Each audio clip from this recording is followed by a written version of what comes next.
moved here to San Diego from Asheville, North Carolina. Starting in 1985, I really got serious about my work. I was surrounded by other artists that moved into the area, one from Liverpool, England, one from Germany, a couple people locally, and we started up a alternative gallery. And also, you know, I was being mentored by the gentleman Caveney from Liverpool, you know, because at that stage I was just pretty much just making art on my own. It's these kind of funky folk art pieces, and he really brought a certain formalization to my idea of making work with a practice, process, and at that stage, you know, I just found my first studio on Main Street, Asheville.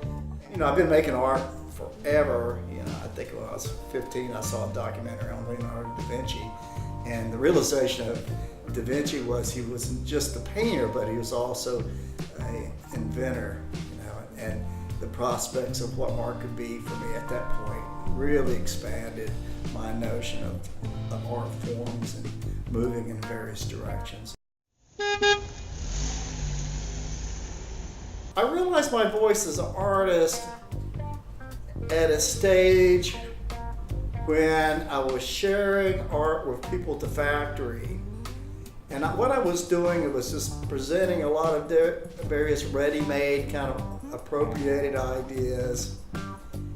And one day someone said, well, they looked at my embossed print, which was a condom and some bolts and washers, and they were like, it looks like a condom and bolts and washers. What is that? It's no big deal, you know? So it made me kind of realize I needed to extend this conversation a little further and maybe narrate something to the viewer, you know, incorporate some kind of story with the viewer, collaborate with the viewer, you know, and go beyond just thinking in terms of making something and assuming they're going to get it. So I started collaborating with people at the factory. My voice is ongoing, you know. What that voice represents is as I get older and I'm experiencing various things within my life, the voice changes. You know, my very first experience of art was when I was in third grade, and we were doing art projects, and I remember if you could, you know, if you did your art project or did whatever you did within the task of the assignment, you're allowed to just do more art the rest of the day. And I remember taking a Sears Roebuck catalog, and I would cut out men's suits, okay? And I would cut out the suit, and I would cut off the head, and I would paste it on paper, and then I would draw in the head. And at that stage, I was pretty much thinking, well, you know, I'm not going to get away with this. It's somewhat like cheating.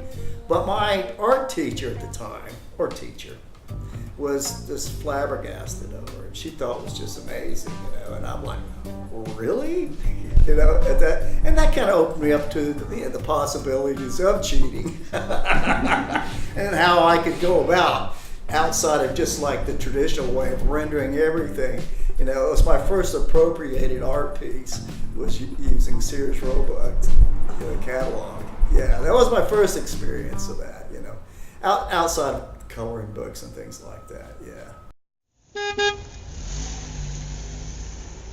Yeah, when I was a kid from the age of 7 to 10, I was in a foster home, and it was like 2 or 3 foster homes, and the one that really was one of the better ones that I live with that experience to this very day was I was living on a farm, was in the center of like 10 acres of forest. I mean, it was thick forest.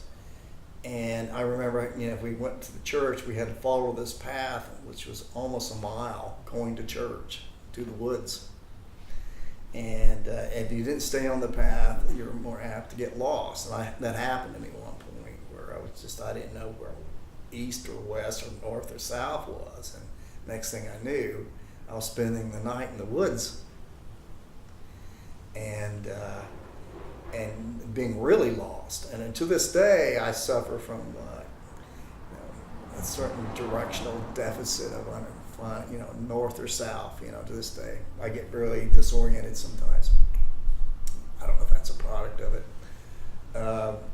but when that happened, I remember getting up that morning, hearing the river, and I started following the river. I'm thinking, well, the river's going to get, at least the river's making a straight line. I find myself running in circles. So I was following this river, and I got down far enough, and across the way it was this guy with one arm guy fishing. And he made his way across the river, picked me up, and I don't know how in the hell he found out where I lived, because I didn't know my address at that stage, and took me home.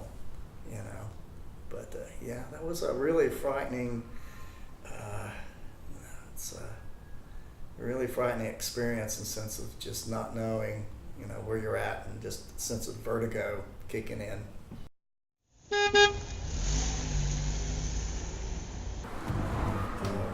We'd go to town once a month.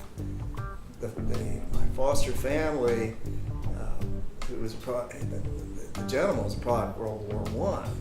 His wife's 70 years older than him, and they had this old Packard that we'd get in and drive to the Winn-Dixie once a month, and I would sell pop bottles for candy and things like that. It was a great life, though. It was a great life. I remember, which I've done a series of paintings. I've done a few series of paintings of that experience. One of the experiences was a gentleman that was ready to be booted out of the foster home because he was 18. His name was Buddy. He would go out in the forest and take me, and he would have rope and cable, and he'd make these very elaborate swings, man, that would he'd go up 50 feet up in the tree and make these swings, and he'd have me test them, and amazing experience there. And I've got a whole series of swing paintings and various other things, that I experienced there. But I had my own, I was in charge of a garden, I was in charge of a pig, chicken, so we had an outhouse at the time, didn't have real plumbing, and it was a real farm life.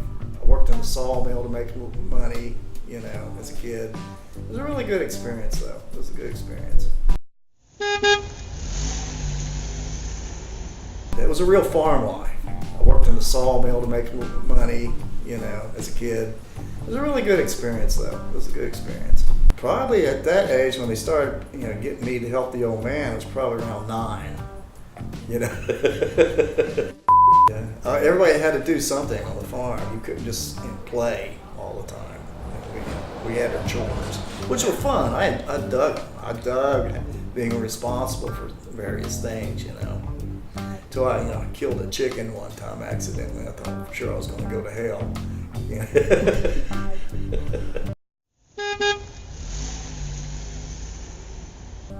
Well, because we live in such a consumer culture, that we value things so much, even though, art piece is a thing, but it's the idea of making something that circumvents that idea of the consumer, that you find empowerment through making something. And even more empowerment when someone buys your work, that allows you to continue make something. So it is the empowerment, the creative empowerment that you arrive at, that's not about consumption. That to me is strength, is power in itself, and it gives you a whole lot of independence psychologically, emotionally, from this plastic culture that we've arrived at within consumerism.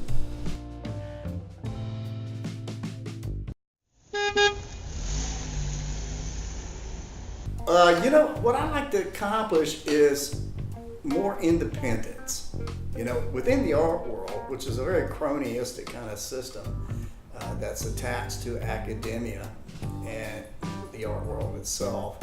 I like to find more independence to where I'm making the work I want to make.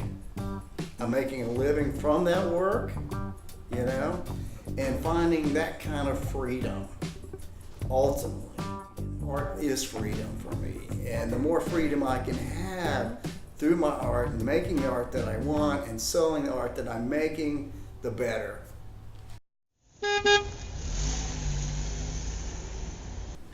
Oh, this liberation. You know, liberation, I'm never sad. It never makes me sad, you know. It's usually, you know, recreation. It's like going into it as a good time. It's almost like a party environment.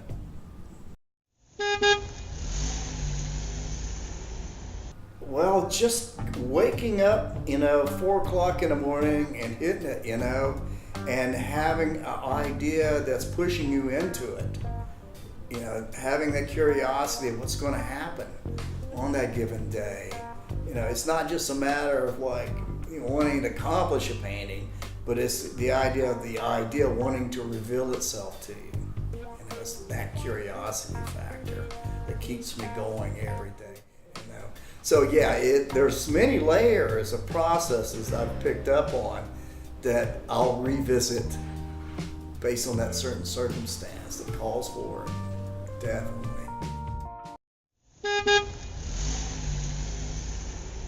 My hero is probably 3 people: Bernie Sanders, Jimmy Carter, and my mother. Yeah. My mother, you know, even though she drove me mad growing up, because she went mad over you know, life circumstances and the rough time she had as a woman raising 5 kids, she embedded a certain value in me that I live with today in terms of not being too materialistic and value being friendships, you know, relationships and art. You know, I remember when people would come over and visit, it was her that would pull out my drawings and share my drawings with the people there, relatives or whoever, friends it might have been, you know, and yeah, she wasn't a very materialistic person, and I always hated her for that until I got older and realized, you know, what a consumer culture we've ended up in. Jimmy Carter, you know, love him. He was a very honest president in the sense of, you know, telling people we got to learn to live with less. And he put, you know, on top of the White House, he put, what is it? I can't even think of it now. Solar panels on the White House. This guy, you know. And outside of the Iran thing, you know, he was just a very believable, straight up person, comparatively speaking. And then, of course, Bernie Sanders, you know, Bernie's had convictions of what he believes in and within his speeches and his campaign ever since he's been in politics. You know, he's never wavered in terms of those kind of convictions, you know. And I don't know, you know, there's those kind of people that I feel the honesty coming from them, you know, because they've lived that life. Starting off process, okay? You know, the music, respect of the music. And we could say Freddie Mercury, like, there's a Freddie, okay? Right?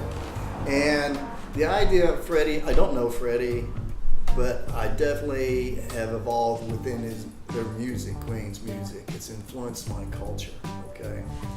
All I have from Freddie is an image, okay? And an image is a codified idea, you know, based on, you know, algorithms and, you know, and pixels and all these things. It's codified, right? And so I take the image, and it's a solid image. It's not moving, right? And then when I establish the image through painting, I go into it with a system of destruction that cracks the image with this analog approach. So it's a balance of something that's codified, digitized, and analog coming together. The codified is the standard, the image. The analog is the action that breaks it open, that opens up the personality of that image into another dimension. Something like that, you know, that's the idea. I want to give dimension to this individual that's more human than just the image you would have. that's a balance of those two worlds. And when those two worlds are balanced, that's when I feel like the painting is successful. It's hard to, develop a new art form. I think when I was going to my Master of Fine Arts, I was actually developing a new art form, which was more of a relational aesthetic in some of my performances. A lot of the people there, the faculty there were like, I don't know what to tell you to do with your work, because you're the first ones ever done anything like that, And so it was hard finding any research on it too.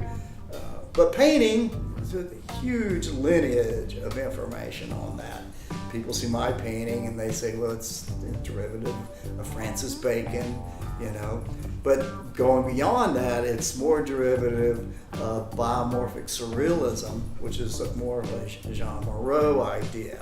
Was surrealism split out in two different directions. One representational, which is Dali, and then the biomorphic was, Jean Moreau, Andre Masson, those guys. So I'm more of the action, biomorphic, chance-driven kind of artist, which, through chance, you'll always come up with different possibilities.